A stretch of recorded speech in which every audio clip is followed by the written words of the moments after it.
Hey everybody, welcome back to the Deep Dive.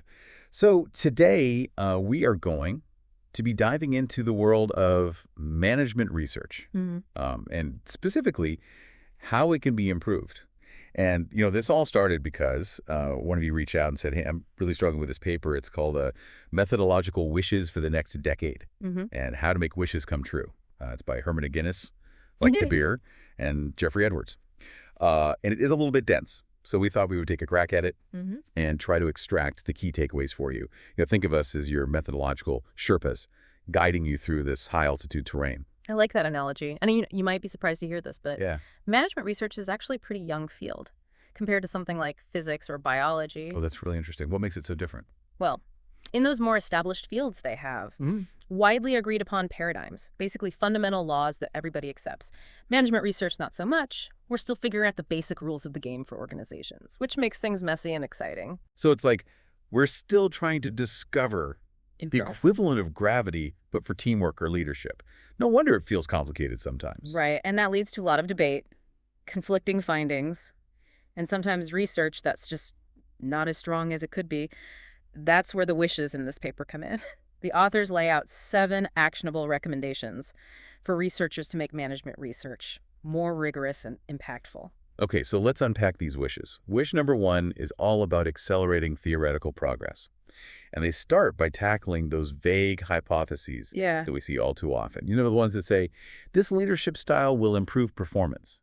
But they don't define what improve actually means. It's like saying a new workout routine will make you more fit without specifying if you're aiming for. Strength, endurance, flexibility, what does that even mean? If we don't define our terms and predictions clearly, the research can't really be tested or applied in a meaningful way. So how do we fix this? The authors suggest moving beyond simply asking, is there a difference?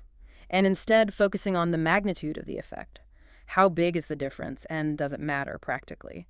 They even suggest using methods like Bayesian analysis, where each new study kind of refines our understanding of an effect, building on previous research. So instead of just saying, yeah, this leadership style seems kind of good, we can say this style boosts team performance by X% Yeah. on this specific metric. That's way more useful for actual managers. Exactly. It adds a layer of precision and real-world relevance.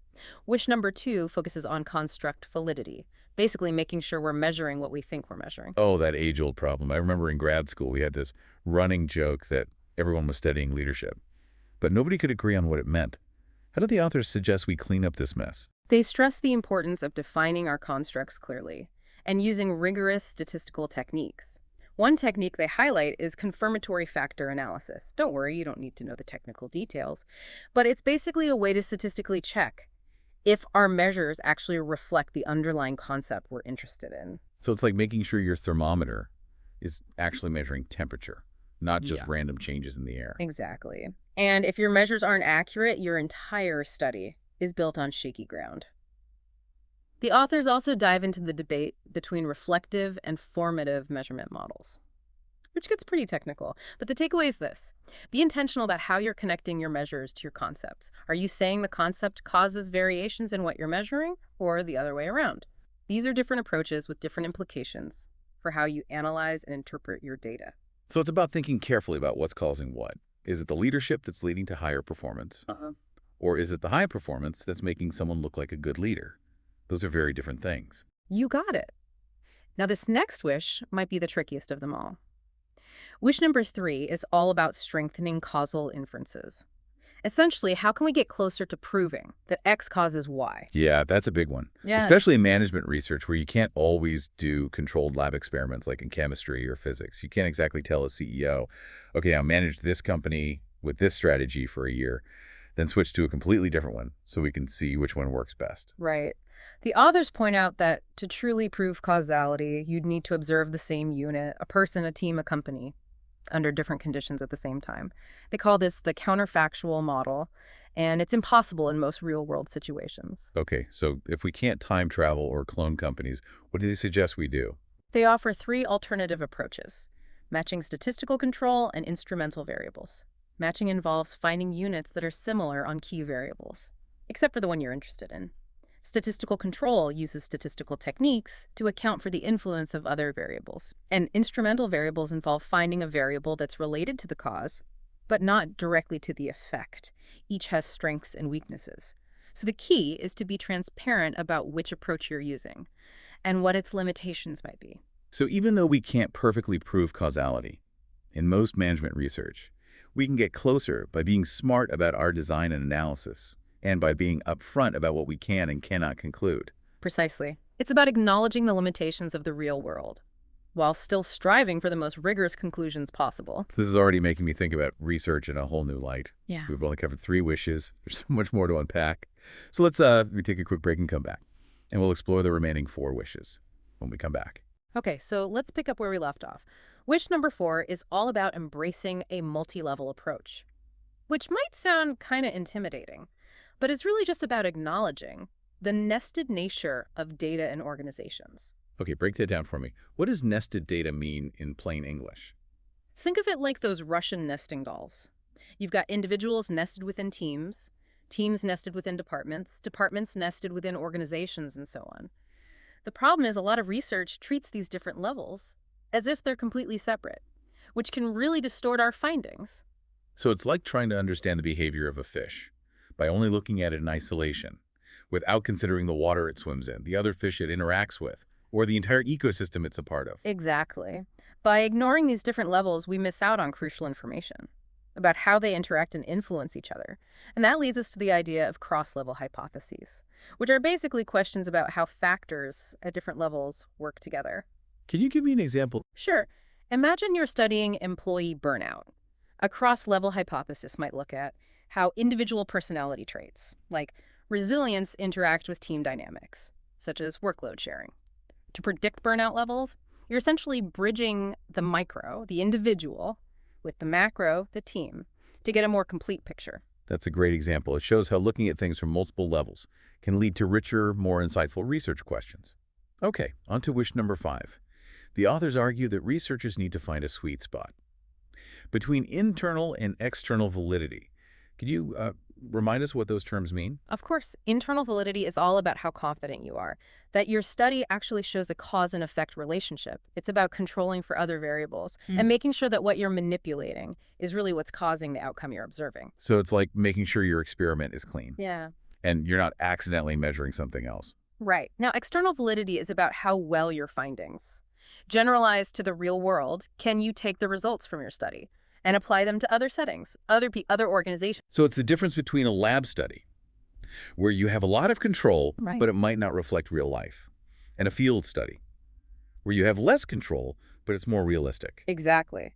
The author suggests that new technologies like experience sampling methodology, e-lancing, and virtual reality can help bridge this gap.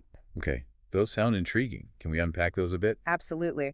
Experience sampling methodology involves collecting data from participants repeatedly over time, often using smartphones or other devices.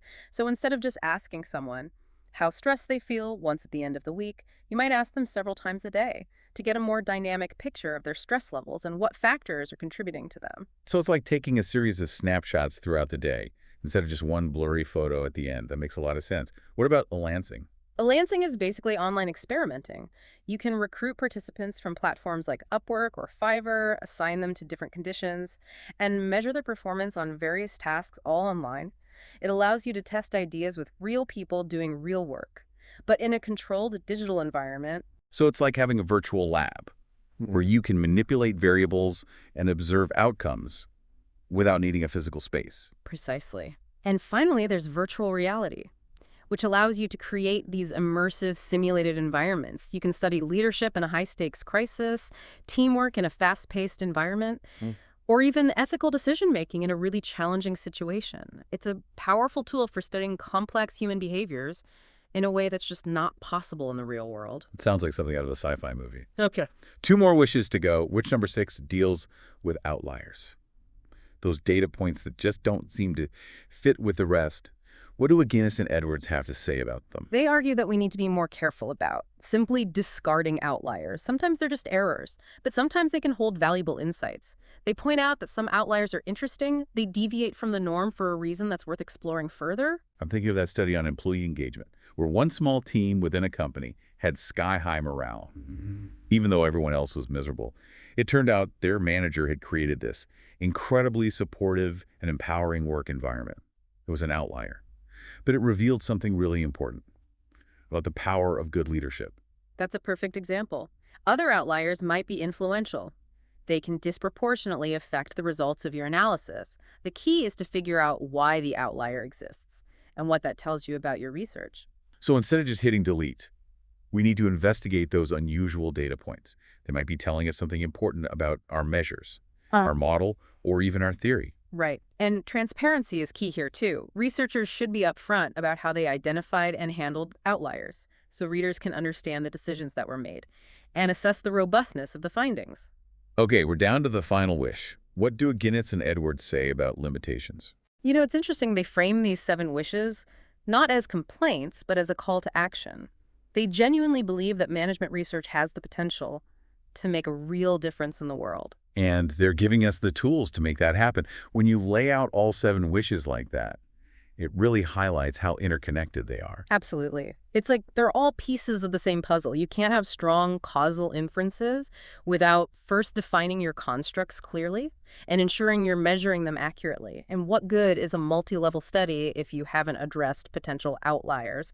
That could totally skew your results. Right. And even if you've done everything perfectly, being upfront about the limitations of your research makes your findings all the more credible and valuable. It's about moving beyond a culture of publish or perish and embracing a culture of rigor, transparency, and intellectual honesty. And it's not just about researchers either.